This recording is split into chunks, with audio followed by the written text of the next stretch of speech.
మధ్యంతర బెయిల్ అల్లు అర్జున్ కేసులో ఉదయం నుంచి జరిగిన పరిణామాలు ఇవి. ప్రతి క్షణం నరాలు తెగే ఉత్కంఠ.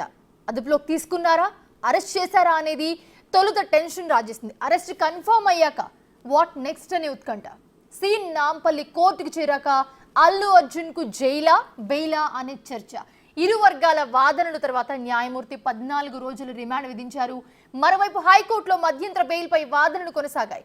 మరి ఉన్నత న్యాయస్థానం ఏం చెప్తుందనే టెన్షన్. ఇంతలో అల్లు అర్జున్ నాంపల్లి కోర్టు నుంచి చెంచల్గూడ జైలుకు తీసుకెళ్లారు పోలీసులు. ఇంతలో హైకోర్టు నుంచి అల్లు అర్జున్ కు బిగ్ రిలీఫ్ లభించింది.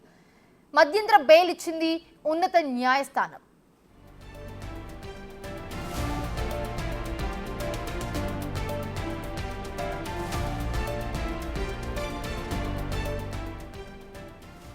అల్లు అర్జున్ అరెస్ట్ అంశం ట్విస్టుల మీద ట్విస్టులను తలపించింది. ఈ రోజు ఉదయం నుంచి కూడా ఉత్కంఠ పరిణామాలే చోటు చేసుకున్నాయి. అరెస్టుకు ముందు అల్లు అర్జున్ ఇంట్లో కొంత హై డ్రామా అయితే నడిచింది. సో దానికి సంబంధించి ఉదయం 11:30 ఆ సమయానికి అల్లు అర్జున్ని అదుపులోకి తీసుకునేందుకు చిక్కట్పల్లి ఏసీపీ రమేష్ నేతృత్వంలోని టీం ఆయన ఇంటికి వెళ్ళింది. బెడ్రూమ్లో ఉన్న అల్లు అర్జున్ని అరెస్ట్ చేసేందుకు పోలీసులు ప్రయత్నించారు. మరి రూమ్కి వచ్చేస్తారా అంటూ రూమ్కి వచ్చి మరి తీసుకెళ్లడం టూ మచ్ అంటూ కూడా అల్లు అర్జున్ రియాక్ట్ అయ్యారు. సో దానికి సంబంధించిన ఒక్కసారి మనం స్టార్టింగ్ నుంచి చూద్దాము. సో అల్లు అర్జున్ ఇంట్లో పోలీసులు చేరుకున్నారు. సో చేరుకున్న విజువల్స్ మనం స్క్రీన్ మీద చూస్తున్నాం. బాక్స్ నెంబర్ 1లో చూస్తున్నాము. అల్లు అర్జున్ ఇంటికి పోలీసులు చేరుకుని అల్లు అర్జున్ని బయటకి తీసుకొచ్చే విజువల్స్ మనం చూస్తున్నాం. అలాగే బాక్స్ నెంబర్ 2లో చూస్తున్నాము. అల్లు అర్జున్ కాఫీ తాగుతూ పోలీసులు ఎవరైతే వచ్చారో అరెస్ట్ చేయడానికి వాళ్ళతో మాట్లాడుతూ ఉన్నారు. సో ఆ విజువల్స్ మనం బాక్స్ నెంబర్ 2లో చూస్తున్నాము. సో అనంతరం అల్లు అర్జున్ బట్టలు మార్చుకునేందుకు అవకాశం ఇచ్చారు పోలీసులు.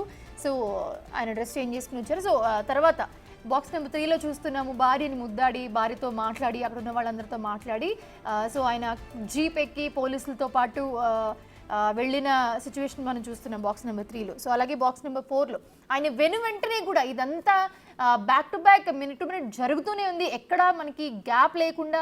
సో ఎప్పుడైతే పోలీసులు ఇంటికి వెళ్ళారో అప్పటి నుంచి టక్ టక్ టక్ అంటూ కూడా వెంటనే అన్నీ జరిగిపోతున్నాయి. సో చిక్కట్పల్లి పిఎస్కి తీసుకువెళ్ళారు. సో పిఎస్ నుంచి అల్లు అర్జున్ని వైద్య పరీక్షల నిమిత్తం గాంధీ హాస్పిటల్లో వైద్య పరీక్షల నిమిత్తం తీసుకెళ్లారు. ఆ తీసుకెళ్లిన విజువల్స్ కూడా మనం కింద సెకండ్ రోలో బాక్స్ నెంబర్ 1లో చూస్తూ ఉన్నాము.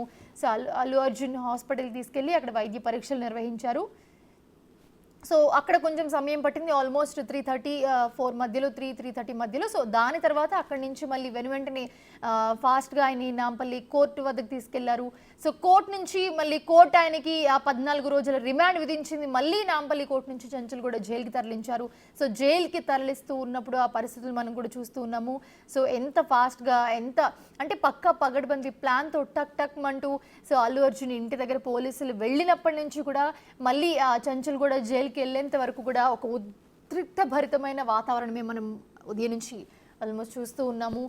సో దాని తర్వాత ఆయన్ని చెంచల్గూడ జైలుకి తీసుకువెళ్ళిన తర్వాత వెంటనే ఆయనకి బెయిల్ రావడం జరిగింది. సో చూడాలి అల్లు అర్జున్ ఎప్పుడు రిలీజ్ చేస్తారు. సో అల్లు అర్జున్ వెంటనే విడుదల చేయాలని హైకోర్టు ఆదేశించింది. జైలు సూపరింటెండెంట్కు షూరిటీ సమర్పించాలని హైకోర్టు. అలాగే ఉదయం నుంచి కూడా ఈ కేసులో ట్విస్టుల మీద ట్విస్టులే నెలకొంటూ ఉన్నాయి. జైలుకు వెళ్ళిన కాసేపటికే మధ్యంతర బెయిల్ వచ్చింది. అలాగే హైకోర్టు కూడా మెయిన్గా ప్రస్తావించింది, కేవలం యాక్టర్ కాబట్టే మీరు ఏదైతే ఏ నేరాలు పడితే ఆ నేరాలు ఆపాదించాలా అని చెప్పి ఆయనకి చెప్పడం కూడా జరిగింది. సో దానికి సంబంధించి వాదనలు పూర్తయిన తర్వాత హైకోర్టు అయితే ఎట్టకేలకు మధ్యంతర బెయిల్ ఇచ్చింది. 50,000 పూచికత్తుతో అల్లు అర్జున్కి అయితే బెయిల్ ఇవ్వడం జరిగింది. అల్లు అర్జున్తో పాటు ఇంకొక ఈ కేసులో ఉన్న కొంతమంది కూడా బెయిల్ రావడం జరిగింది. సో చూస్తూ ఉన్నాము, ట్విస్ట్ల మీద ట్విస్ట్లు అయితే నెలకొంటూ ఉన్నాయి. సో